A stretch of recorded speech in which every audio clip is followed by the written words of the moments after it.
आज एक बार फिर से स्वागत है आप सभी का। रुक करेंगे खबरों का, जहां महावीर जयंती की धूम के बाद अब 2 अप्रैल को पानीपत में बड़े स्तर पर हनुमान जन्मोत्सव की तैयारियां चल रही हैं। शहर की 2 बड़ी धार्मिक संस्थाओं की शोभा यात्रा में केंद्रीय मंत्री मनोहर लाल और सांसद विधायकों के शामिल होने का दावा भी किया गया है। गौरतलब है कि इस बार की शोभा यात्रा में आयोजक 20,000 श्रद्धालुओं में से 11,000 महिलाओं की हिस्सेदारी की उम्मीद भी कर रहे हैं। दोनों शोभा यात्राओं के रास्ते में धार्मिक और सामाजिक संस्थाएं मीठे जल, जलेबी और पकौड़े के स्टॉल भी लगाएंगी।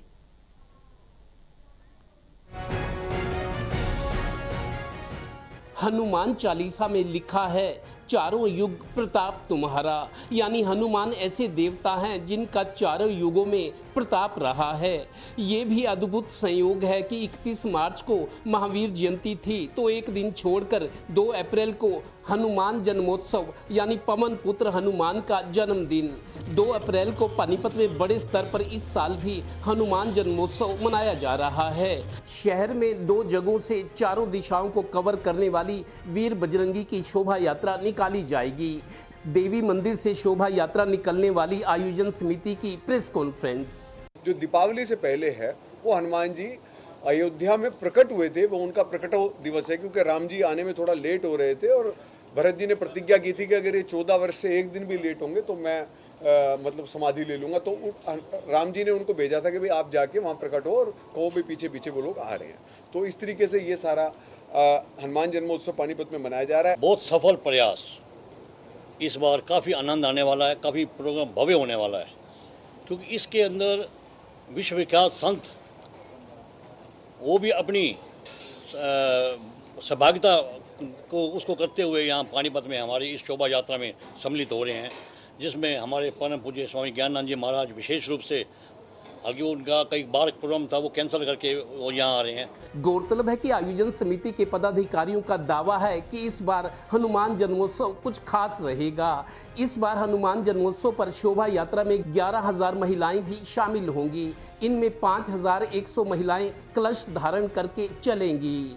हमें भी ये उम्मीद है कि इस बार जो ये कार्यक्रम हो रहा है पानीपत में, जो ये श्री अवधाम हनुमान जन्मोत्सव समिति और श्री हनुमान जन्मोत्सव समिति मिल के निकाल रही है, ये एक कीर्तिमान बनाएगी।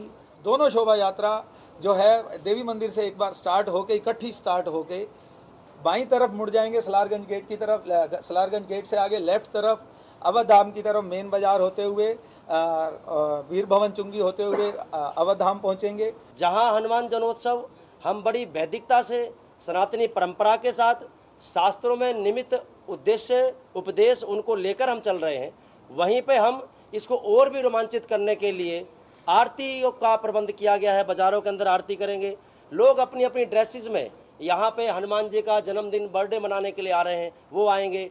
बच्चे अपनी कलाकृतियों से आप सबको मनमोहन करेंगे, आप देखेंगे। गौरतलब है कि हनुमान जन्मोत्सव में विपक्ष के नेताओं वीरेंद्र बुल्ले शाह और प्रेम सदेवा के अलावा दूसरे दलों के नेताओं को भी आमंत्रित किया गया है। देवी मंदिर से शोभा यात्रा दोपहर 2 बजे और लख दातार संस्था की मुल्तान भवन से शोभा यात्रा 3 बजे निकाली जाएगी।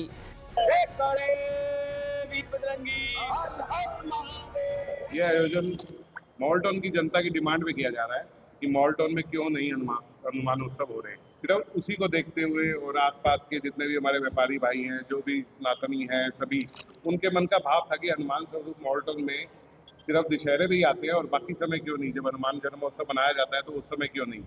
उन्हीं के कहने पे और उन्हीं ने जब उत्साह भरा हमारे अंदर, तो हम सब ने मिलके ये फैसला किया कि मॉल टाउन में, अब की बार मॉल टाउन में। रास्ते में सामाजिक और धार्मिक संस्थाओं की ओर से मीठा जल, जलेबी और पकोड़े के स्टॉल लगाए जाएंगे। कहते हैं ना, और विश्वास भी है कि श्री राम का हनुमान जैसा परम भक्त दोबारा धरती पर पैदा नहीं हो सकता। इसीलिए तो हनुमान चालीसा में लिखा भी है, चारों युग प्रताप तुम्हारा। सहयोगी डिम्पी मल्होत्रा और श्रीनिवास के साथ Devendra Kathoria, total news, Panipat bureau.